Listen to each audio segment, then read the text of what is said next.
Alright y'all, welcome back to the channel and to some more turkey patterning, and today we've got another combination that we've never tried. So I guess we'll see how it does, because I don't necessarily have the highest confidence in these shells being able to perform all that amazing. We've tested them and a couple other variants of them a few times now with kind of results that are on the bottom end of average, I guess. Definitely nothing super impressive, but you never know until you try all the chokes you got and stuff to see what happens, because one specific combination might really surprise you. But we'll see what happens with today's combo. But as for the shells I've got here today, I brought out some of the Remington Premier Magnum Turkey shells. These ones are the 12 gauge, 3.5 inch, 2 ounce payload of lead 5s moving about 1,300 feet per second. And as for Remington and their turkey shells, I do think the Premier turkey shells are better than the Nitro turkeys, but just slightly, if anything. Definitely, I mean, they're a cheap shell, so we shouldn't expect anything absolutely outstanding, but still, they tend to be a little disappointing. But we'll see what happens through the choke we've got today. And as for the setup we've got here today, I brought out the Mossberg 835 Ulti-Mag, but I threw in this choke, which is the Truglo SSX, or the Strut Stopper Xtreme. It's a 670 constriction choke, so a little bit tighter than a lot of your chokes for an 835, since these 835s are overboard to a 10 gauge bore size. But still, the few times we've tested this choke so far, it has given us some pretty decent looking results. So what can it do with the Premier turkeys today? I think it's probably going to be more based on what the shell can do than what the choke can do, but we'll see what happens. But as for the test today, everything is set up the same as usual. The turkey paper's at 40 yards. I also have the chronograph so we can get our velocity. So let's get you guys a view of the target and take this shot and just see what kind of pattern we're able to get with these 3.5 inch Premier Turkey 5s through this 835 and Truglo SSX. I don't expect anything outstanding, but can we at least get a usable turkey pattern? I don't know. Let's go over here and see what happens.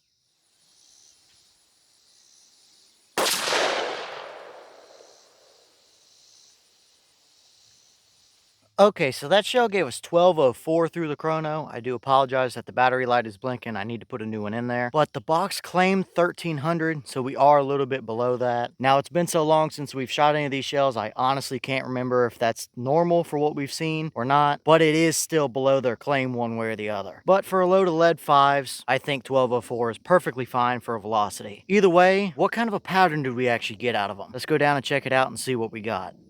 Alright, so now we're down here at our 40-yard paper, and this is what we got. And we absolutely do have a dead turkey here all day long. We don't quite have any in the brain, but we've got multiple of them down through the spine, and there's clearly nowhere on that paper he can go to and get away from you. Now, as for our overall pattern, I do think the pattern is pretty centered up, but the core looks like it might have favored just a touch off to the right, because I think our core is just off the edge of his neck under his chin. And I will say, that might be the best core we've seen out of any of these Remington turkey shells, surprisingly enough. As for the rest of the pattern though, as you can see, it is pretty sporadic and pretty all over the paper. That paper is 36 inches wide by probably 42 inches tall or so, and we have a good majority of it covered with shot. So definitely a little more on the open side than what I would like to see, but it is still plenty good enough to take you a turkey with out to 40 yards. So once again, this is kind of in that oddball type of place where sure, it's good enough to get you a bird. Yes, they are cheap shells. So do you buy a cheap shell that's good enough, or do you spend a little bit more money and get a longbeard shell that performs way better than this? I'm still sticking with a longbeard shell, but if this is what you were working with, then yeah, you could absolutely take turkeys with it just the same as a guy with a longbeard shell. But like I mentioned earlier, we do have a little bit of a core, which although not anything amazing, it is better than what we typically see out of these shells. But as soon as you get outside of that, I mean, just look right above his head, there's multiple big voids, and that kind of goes for the rest of it as well. It's just as soon as you get outside of that core, it just becomes pretty splotchy and sporadic and all over the place. And once you get to the edges of the pattern, it's just a ton of flyers all over the place. As you can see, all the way down there at the very bottom edge of the paper, we have a few pellets. So this pattern is absolutely nothing I would call impressive, but it's far from the worst we've seen out of these Remington shells as well. So I guess this isn't really totally surprising. It's kind of about what I expected to see, with maybe a very slightly better core than what I was expecting to see. So, I mean, I guess I'll leave it up to you guys as to what you think about it. It's definitely not a pattern that I'm looking for, but it's good enough. And for some people, that might be all they need, I suppose.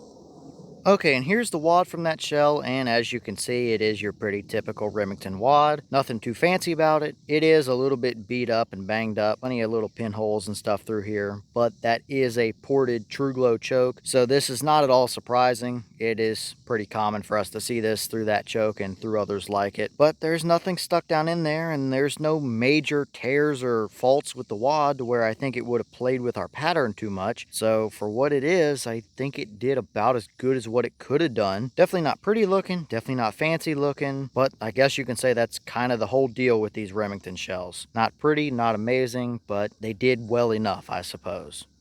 All right, y'all. Well, what did you think about that pattern right there? It's definitely not anything amazing, but it is plenty good enough out to 40 or 45 yards to take turkeys with. And it's kind of the same story as we typically see with these Remington shells. They are cheap, they are loaded very basically. There's definitely nothing fancy going on with them. They are a little cheaper than a longbeard shell, but they do give you a less impressive performance. So which way do you go? I would still just go with longbeard shell. We've seen way better results with them for just a little bit more money. So that's where I would go for a lead shell like this. But still, if this is what you could find, or if you were on a little bit of a more restrictive budget or something, you could still take that out turkey hunting. I'm sure plenty of turkeys have fallen to these nitro turkeys and premier turkeys and stuff like that. So I guess this is really about what we expected to see, but it did have a slightly, and I mean slightly better core than what we typically see. So I guess that's something to speak for as for this combination and that Truglo SSX. But as always, leave your thoughts in the comments. Is that about what you expected to see? Were you a little surprised one way or the other? Have you tested any of the premier turkeys or the Truglo SSX or the combination of the two, or whatever the case may be? And if so, what kind of results have you seen from them? And is that a good enough pattern for you to take it out hunting? Or are you kind of like me and would just rather spend a little bit more on a longbeard shell and have a lot more confidence in your pattern that's flying down range? Let me know all that down below. But with that being said, I've got plenty more testing to get done for you guys, so I'm going to get back to it. As always, we have the channel Instagram as well as the mailbox where you can send stuff if you'd like. All that information will be in the description if you're interested in it, but I'm going to get back to it, so I'll see y'all in the next one.